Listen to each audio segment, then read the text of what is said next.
Bonjour, dans ce cours, je vais vous expliquer de façon simple et claire les bases de management de la qualité et de l'audit, ainsi que les avantages que cela peut avoir sur votre carrière. Souvent, les formations sur la qualité se concentrent uniquement sur ce que nous pouvons apporter à notre entreprise. C'est important, mais bien sûr. Mais on oublie souvent de parler des bénéfices pour votre propre développement professionnel. Ici, je vais aborder ces deux aspects, car soyons réalistes. Plus vous développez en tant que professionnel, plus vous apportez de la valeur à votre organisation. Pendant ma carrière, j'ai suivi de nombreuses formations en management de la qualité. Leur contenu était très utile, mais le format souvent en présentiel et coûteux, ou encore des vidéos en ligne peu engageantes, n'était pas toujours idéal. Vous avez peut-être déjà ressenti cela. Dans ce cours, je vous propose du contenu enrichissant et accessible que vous pouvez suivre à votre rythme. De plus, je suis là pour discuter avec vous via les commentaires, les réseaux sociaux ou par email, car vos retours sont importants et j'aime échanger avec vous. Ce cours est conçu pour être pratique, interactif et surtout utile, que vous souhaitez progresser dans votre carrière ou améliorer vos compétences en management de la qualité. Tout d'abord, j'aimerais prendre un moment pour souligner les personnes qui, selon moi, bénéficieront le plus de ce contenu. Il ne s'agit en aucun cas d'une liste exhaustive et j'espère que quiconque visionne ces informations en retiendra quelque chose de précieux pour sa carrière. Premièrement, toutes les personnes intéressées par une carrière à temps plein dans le management de la qualité. Les personnes qui ont déjà une expérience dans un domaine technique ou une formation professionnelle et qui sentent qu'ils ont atteint un plateau dans leur carrière ou ont des difficultés à progresser et qui aimeraient donner un nouvel élan à leur parcours. Les nouveaux professionnels de la qualité qui ont récemment transitionné vers un poste de la qualité, que ce soit en tant qu'auditeur, inspecteur ou manager. Je me souviens que lorsque j'ai commencé ma carrière dans la qualité, j'ai passé des heures interminables à rechercher et à observer chaque information que je pouvais trouver sur la qualité et le développement de carrière. Et je le fais encore aujourd'hui. Deuxièmement, les professionnels intéressés par l'ajout de compétences précieuses à leur expertise existante, sans nécessairement chercher à changer de carrière pour le moment ou à occuper un poste basé uniquement sur la qualité, mais qui pourraient tirer profit de l'ajout de compétences et d'expertise liées à la qualité à leur ensemble de compétences, ou encore ceux qui souhaitent participer au processus d'audit d'entreprise et apprendre des techniques pour améliorer les procédures de leur département. Ces informations sont précieuses et recommandé à toute personne occupant un poste de gestion ou aspirant à accéder à ce type de position. Le dernier groupe concerne les professionnels de la qualité qui souhaitent progresser dans leur carrière ou perfectionner leurs compétences. Je comprends bien que si vous êtes dans le domaine de la qualité depuis un certain temps, vous maîtrisez sans aucun doute ces concepts. Mais je vous encourage à jeter un coup d'œil à ce cours et aux méthodes alternatives que je prévois de présenter. Mais surtout, je vous invite à partager vos perspectives et votre expérience.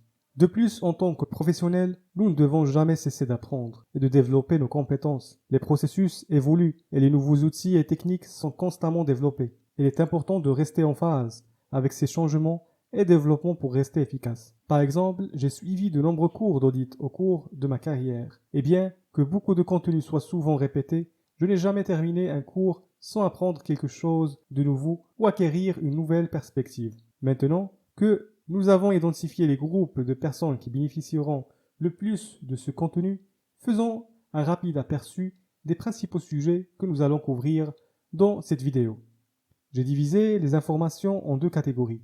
La première étant le management de la qualité et la seconde les fondamentaux de l'audit. Commençons donc par une discussion sur ce que c'est que le management de la qualité. Nous examinerons la définition et ce que cela implique. Nous verrons la différence entre l'assurance qualité et le contrôle qualité. Elles sont souvent confondues, mais elles sont fondamentalement différentes. Et il est important de comprendre comment. Ensuite, dans ce cours, nous examinerons les avantages du management de la qualité et la valeur que nous pouvons apporter à toute entreprise ou organisation, ainsi que pour votre propre développement professionnel.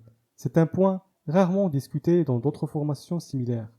Enfin, je parlerai de la demande en management de la qualité et pourquoi vous devriez être intéressé par ce sujet dès le départ. S'il n'y avait pas de demande significative dans l'industrie, ces informations n'auraient que peu de valeur. Passons maintenant au sujet couvert dans la deuxième phase de ce cours, les fondamentaux de l'audit. Nous commencerons par discuter du but, des objectifs et des avantages de la fonction d'audit. Nous examinerons les différents types d'audit qualité et discuterons des principes catégories d'audit et leur focus. Enfin, nous jetterons un bref coup d'œil à certaines des normes industrielles sur cette partie du cours. Nous nous familiariserons avec quelques-unes des principales normes industrielles et réglementaires existant aujourd'hui, dont la plupart sont reconnues à l'échelle mondiale et constituent la base de la plupart des critères d'audit. Comme vous pouvez le constater, nous avons beaucoup à couvrir. Qu'est-ce que c'est que le management de la qualité? Que vous vient-il à l'esprit lorsque vous entendez le terme de management de la qualité? Eh bien, c'est bien plus que de simplement s'assurer qu'un produit est exempt de défauts ou qu'un service a été réalisé de manière satisfaisante. Le management de la qualité garantit qu'une organisation, un produit ou un service est cohérent et ne se concentre pas uniquement dans le produit ou le service, mais également sur les moyens de les atteindre. Mais que signifie cela concrètement? En résumé, l'élément clé ici est la cohérence. Si une organisation peut développer un produit ou fournir un service de manière cohérente, elle a des chances d'être productif, rentable et durable. Le management de la qualité fournit des garanties et des systèmes pour assurer un certain niveau de cohérence. Il va bien au-delà de simplement vérifier chaque produit avant qu'il ne quitte l'usine, afin d'éliminer les mauvaises pièces, pour ainsi dire. Il s'agit de déterminer les processus qui réduisent les risques de défaut et de s'assurer que ces processus sont adaptés à la tâche. Le management de la qualité repose sur 4 composantes principales. La planification de la qualité, qui concerne l'élaboration des politiques, des processus et des ressources qui constituent la base du système de management de la qualité. L'assurance qualité. L'assurance qualité et le contrôle qualité dont nous discuterons plus en détail dans les prochaines diapositives. Et enfin, l'amélioration de la qualité. Il ne suffit pas de développer des processus de surveillance du système pour leur efficacité, ou de mettre en place des contrôles et des procédures d'inspection si les mesures appropriées ne sont pas prises pour enregistrer, évaluer et surtout tirer des enregistrements, des informations et des données collectées, puis prendre des mesures pour ajuster et améliorer les processus. Alors, le système est voué à l'échec. En tant que leader de la qualité professionnelle de la gestion, nous devons nous efforcer d'améliorer continuellement nos processus. Voyons maintenant de plus près la différence entre l'assurance qualité et le contrôle qualité. Comme je l'ai mentionné plus tôt, de ces deux fonctions de management de la qualité. Quand j'y pense maintenant, cela semble si évident. Et pourtant, les termes sont souvent utilisés de manière interchangeable, alors qu'ils sont très différents en termes de signification et d'objectifs. Alors comment décrivons-nous l'assurance qualité?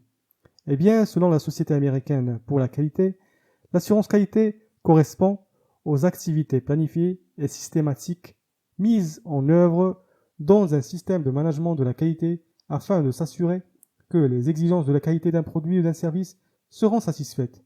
L'assurance qualité est orientée sur le processus et se concentre sur le système et procédures conçues pour prévenir les problèmes avant qu'ils ne surviennent. Le mot-clé ici est prévention. Il s'agit généralement d'un outil de gestion. L'assurance qualité adopte une approche proactive, cherchant à mettre en place des systèmes pour garantir que le résultat final répondra à des exigences spécifiques. Elle est préventive par nature et vise à éviter les défauts avant que le produit final ou le service ne soit livré. L'assurance qualité instaure la confiance que le système approprié sont en place pour qu'un produit ou un service de qualité soit livré dans un délai précis. Petite précision, il est également important de ne pas confondre le terme produit, car il ne désigne pas nécessairement un produit physique, mais tout type d'offre de résultat final ou de livrable destiné à un utilisateur final ou consommateur. Voyons maintenant de plus près le contrôle qualité. Le contrôle qualité, selon la même société, fait référence aux techniques d'observation et aux activités utilisées pour répondre aux exigences de qualité. Ici, l'accent est mis sur l'identification des défauts présents dans un produit ou un service, contrairement aux mesures prises pour les prévenir. Nous devons maintenant adopter une approche d'investigation pour déterminer les raisons du défaut avant la livraison et la remise au client final. Cela est très différent de l'assurance qualité. Le contrôle qualité adopte une approche réactive, cherchant à identifier les défauts et à corriger les lacunes une fois qu'elles sont présentes. Il est de nature détective et veille à ce que tous les produits et services soient conformes aux exigences. Comme vous pouvez le voir, ces deux composants de la qualité sont très différentes en termes d'objectifs et d'approche. Et il est essentiel de comprendre ces différences pour les mettre en œuvre efficacement. Alors, quels sont exactement les avantages du management de la qualité? Pourquoi est-il important? Et pourquoi les entreprises et les organisations devraient-elles être proactives dans le développement d'un système de management de la qualité robuste? Tout d'abord, c'est quoi un SMQ? Un SMQ améliore considérablement la confiance et la satisfaction des clients. Si les organisations parviennent à instaurer un sentiment de confiance chez leurs clients en garantissant la livraison des produits et services de qualité de manière cohérente, les affaires répétées et les recommandations, le management de la qualité améliore l'efficacité, la cohérence et la productivité. En développant les systèmes et procédures requis, les organisations peuvent standardiser leurs processus et garantir un résultat constant. La production peut augmenter avec peu de retouches ou de résistance. Elle facilite l'amélioration continue lorsque les systèmes de management sont correctement surveillés et audités de manière efficace. Les informations et les données recueillies peuvent être utilisées pour corriger les lacunes ou les processus inefficaces. Sans un système de management de la qualité en place pour extraire, analyser et surveiller l'efficacité des changements mis en œuvre, ces informations importantes pourraient être perdues. Une entreprise qui répète constamment les mêmes erreurs sans en tirer des leçons n'atteindra certainement pas ses objectifs de manière efficace, ni ne restera rentable à long terme. Le management de la qualité augmente la rentabilité et l'avantage concurrentiel. Moins de retouches et des processus standardisés et cohérents signifient plus de profit à la fin de la journée.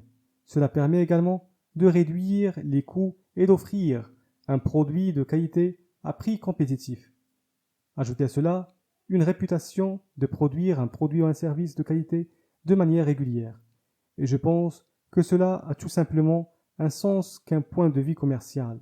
Vous ne trouvez pas? Comme je l'ai mentionné plus tôt, je souhaite discuter non seulement des avantages du management de la qualité peut avoir pour une entreprise ou une organisation, mais aussi des bénéfices pour votre propre progression de carrière. Alors, comment l'ajout de compétences en management de la qualité peut-il améliorer votre expertise professionnelle? Un avantage est l'enrichissement d'un ensemble de compétences diversifiées qui est adaptable à n'importe quel poste, discipline ou secteur. Cela peut s'appuyer sur les compétences que vous possédez déjà et vous permettre de vous diversifier et de prendre des rôles qui auraient pu sembler hors de portée dans le passé. Vous pouvez également utiliser cette nouvelle expertise pour identifier des processus inefficaces dans votre poste actuel et montrer à vos supérieurs que vous avez des idées et des capacités précieuses à offrir. En effectuant des activités comme des audits procéduraux ou systèmes,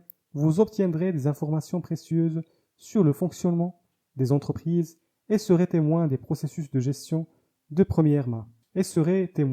Du processus de gestion. C'est un aspect souvent négligé de l'audit de la qualité et cela a été inestimable par ma progression de carrière. J'ai personnellement acquis une connaissance générale et une compréhension corporative telles que la finance, les ressources humaines et le développement commercial pour n'en nommer que quelques-unes et je n'aurais jamais pu obtenir autrement. Un autre avantage est la diversité sectorielle ou de postes permettant une transition fluide entre n'importe quel secteur ou poste.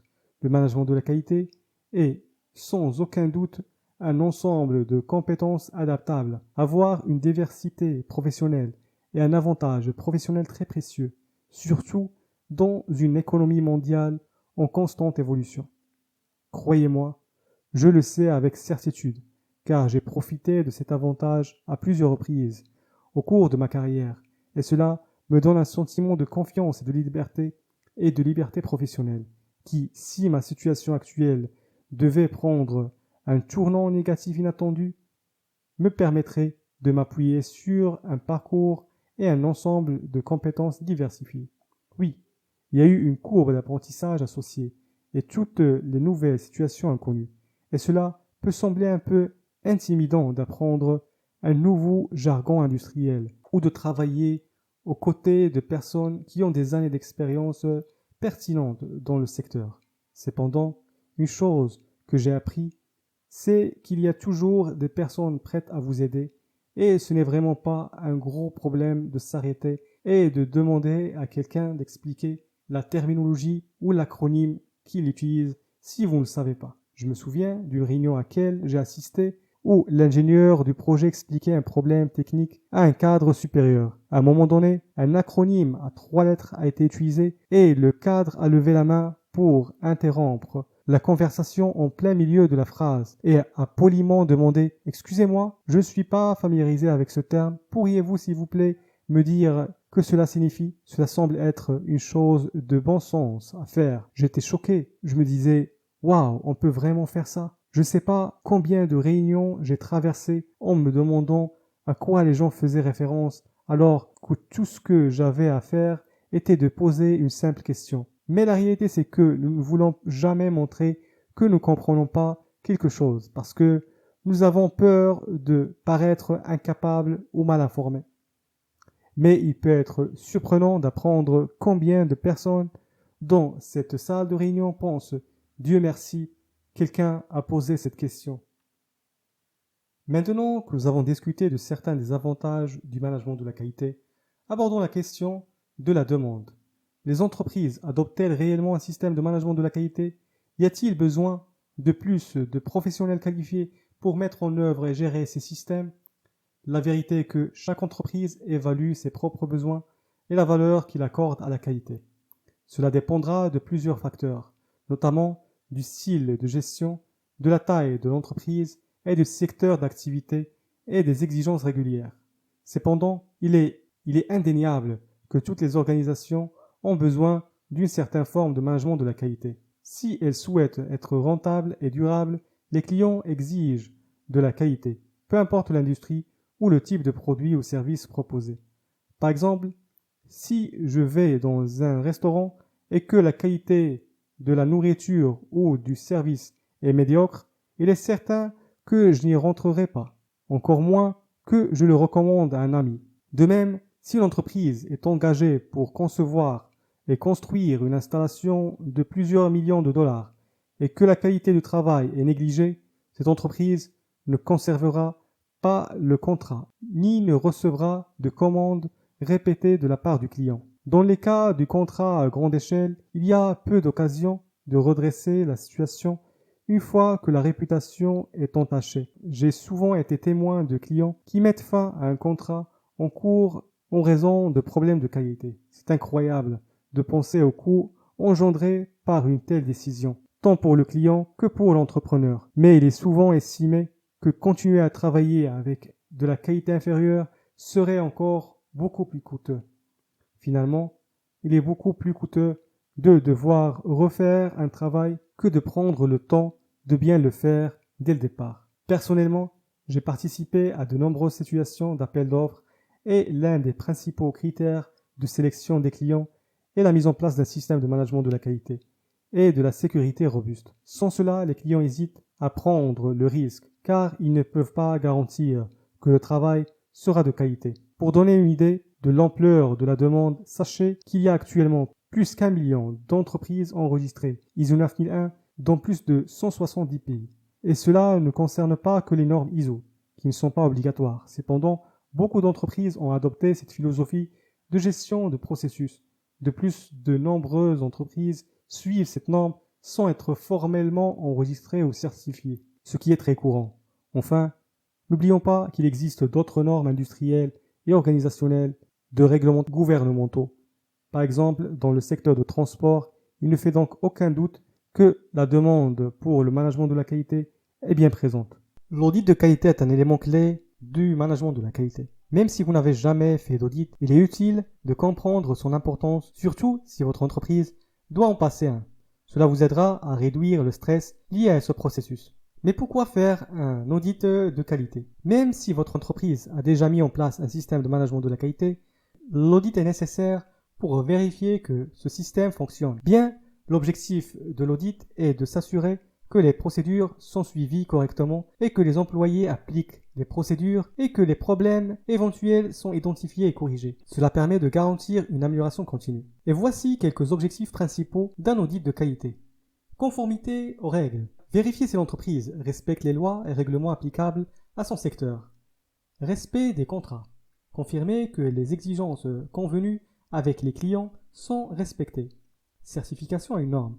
Par exemple, l'audit peut vérifier si l'entreprise est conforme à la norme ISO 9001 pour le management de la qualité ou 14001 pour la gestion environnementale. Contrôle des fournisseurs. S'assurer que les sous-traitants ou fournisseurs respectent les exigences de qualité. Suivi des actions correctives. Vérifier que les mesures prises pour résoudre les problèmes sont efficaces et que ces problèmes ne se reproduiront pas. L'audit présente plusieurs avantages importants pour l'entreprise.